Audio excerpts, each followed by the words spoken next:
Hello and welcome to the new series of Drishti IAS. I am Pooja. In this segment today, we are going to deal with citizenship in India at the backdrop of many people renunciating their Indian citizenship.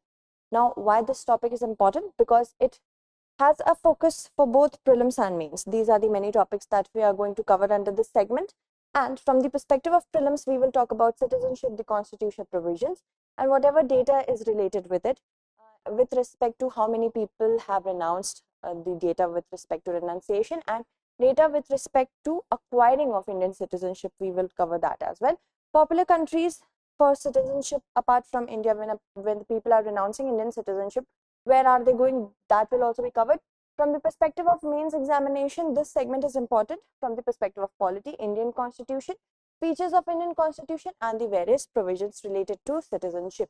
Moving on, if we talk about the current situation, as you can see, over 3.9 lakh Indians gave up citizenship in the past 3 years to settle abroad. This is the government data. Why are people doing this? What are the popular countries? What is the provision with respect to citizenship in India? Let us have a look at that. Let's first of all talk about what is citizenship. Citizenship is basically a term that is described to provide us a view of the relationship between the people or the individual and the state. And with respect to India, whenever a person is a citizen of India, acquires a citizenship of India, then he or she becomes the full member of the Indian state and owes allegiance or loyalty to it. Also, they are the ones who enjoy all civil and political rights such as voting, also getting benefits under citizenship. Now, it is a concept of exclusion, as in every country has citizens and aliens. So it's a concept of exclusion. Those who owe allegiance to a country and they are termed as citizens, they are included in the benefits or the liabilities of a country. Those who are aliens are excluded from any sort of benefits or liabilities. So how is it granted in India?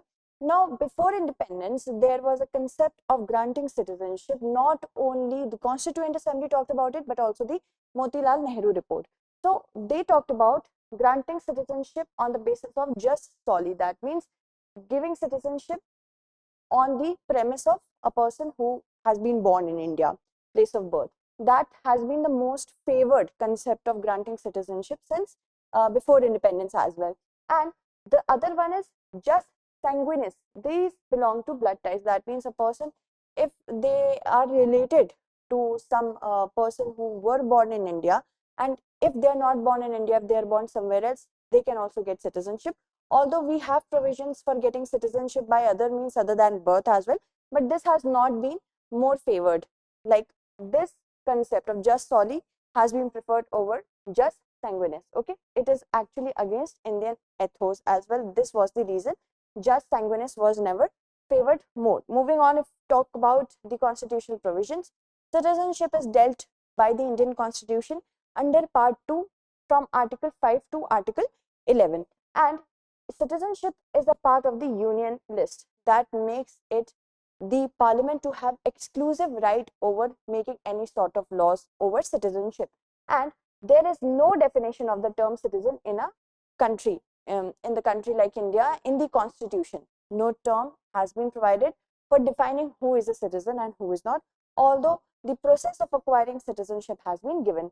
Now, the concept of citizenship, many provisions of the constitution came into being from 26th of January 1950, when the constitution was finally, it started being executed. But citizenship was a concept that, of course, had to be implemented from 26 November 1949 itself, the day in which the constitution was adopted by the people of India, because citizenship back then was a very controversial topic as the country was getting divided into India and Pakistan. That is why citizenship came into force on November 26 only. What are the constitutional provisions? Here we will discuss about the important articles with respect to constitution for citizenship. If we talk about Article 5, it deals with the provision of citizenship on the commencement of the constitution, and Article 6 provides rights of citizenship of certain persons who have migrated to India from Pakistan. Match the following can be given with respect to the articles and the provisions. Okay, Article 7 provides rights of citizenship of certain migrants to Pakistan. Okay, so Article 8 provided rights of citizenship of certain persons of Indian origin who are residing outside India. Remember all this. Okay, moving on, if we talk about the 9th article, that is the most important with respect to this particular segment because it makes a provision for dual citizenship to be denied, as in Article 9 provided that if any person voluntarily or willfully acquired the citizenship of a foreign state or any other country, in simple words, they will no longer be a citizen of India. So there is an implicit denial of dual citizenship. A country like India will not provide citizenship to a person who has acquired the citizenship of any other country or who belongs to any other country and wants to get citizenship in India. Okay, moving on, if we talk about the other important provision, it is with respect to the Citizenship Act of 1955. Now, this deals with the acquisition and determination of Indian citizenship, how to acquire and how to determine a citizen. It can be done by birth, by naturalization, by registration, and two more. Tell me about the two left ones in the comment segment. Now, this particular act has been amended up till now 4 times: 86, 2003, 2005 and 2015. The current one, that is the Citizenship Amendment Act of 2019, is still pending. Moving on, if we talk about how can a person lose the citizenship of a country like India? By voluntary renunciation. That means by willfully determining that the person is not going to be a part of India. How it can be done? A person who belongs to a category of full age and capacity, that means has acquired the status of a major after 18 years of age, and the person, if he or she does not want to become a citizen, does not want to remain a citizen of the country, they can acquire, the citizenship of any other country, and by telling the country through various applications and the, of course, the processes that they do not want to become a part of the country, do not want to remain a part of the country anymore, and every minor child of that person also loses Indian citizenship. If I do not want to remain a part of India, I can go through the process, tell the state that I do not want to remain a part of India, and if I have children, then what will happen? And they're minor, that means they are below the age of 18 years, so they will also cease to be a part of the India. But they can resume their citizenship after, if they choose so, after they become major, that means if they have completed 18 years of age. By termination, because Indian Constitution provides for single citizenship, and a person who acquires the citizenship of any other country, then what happens? That person's citizenship in India will automatically get declined or terminated. So this can also be done. Also, a person can get deprived of her citizenship by the government. How? If the person disrespects the Indian Constitution, or obtain the citizenship of India by fraud, or unlawfully traded or communicated with the enemy during the war. Any enemy country will be told to be an enemy country only during war. Okay, or within 5 years of registration or naturalization, a citizen has been sentenced to 2 years of imprisonment in any country.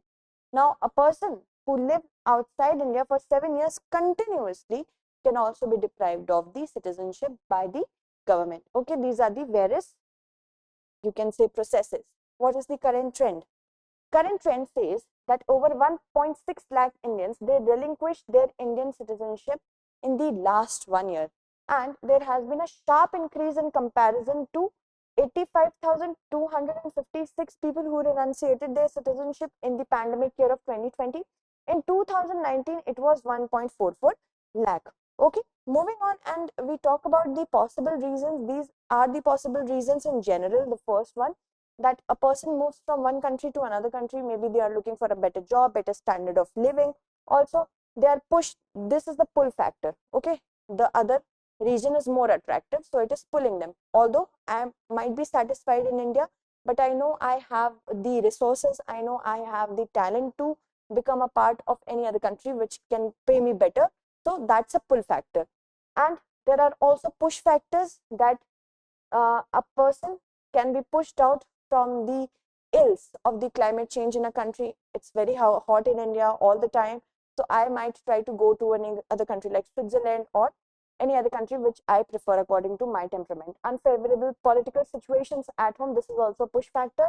Now, currently, if we talk about the Indian situation, it says that newer generations holding passport of other countries, like my father or mother, they are living in the US. I have a passport of the US, so I will think that okay, let's stay with our country only, and I might not be very well engaged with my home country, so I can do that. Some older Indians are choosing to leave to be with family settled overseas, and some are also like Mehul Choksi and such fugitive, economic fugitives. They're fleeing the law or fear of legal action of alleged crimes as well. Now, this is according to the Global Wealth Migration Review Report of 2020. Okay, and it says that many high net worth individuals, those individuals who are of the elite economic class, they are very, they're very upset over the rising crime situation in India or the lack of business opportunities at home. So they are choosing to move outside India. Also, there are other factors such as safety of women and children, lifestyle factors like climate and pollution, financial concerns, including taxation. Progressive taxations might not be sitting well with some high net individuals, better healthcare of the families, education opportunity for children, and escape oppressive governments. These are the various reasons. Now, what are the popular destinations to which Indians are moving? US tops the list. Then we can see that Canada is Canada and Australia, they're almost the same. So if we talk about the current situation of 2021, right? These are the three graphs that we are seeing over here: 2019, 2020, 2021. The sky blue one is 2021. So US tops the list. Then we see Australia to be the second, and third is Canada.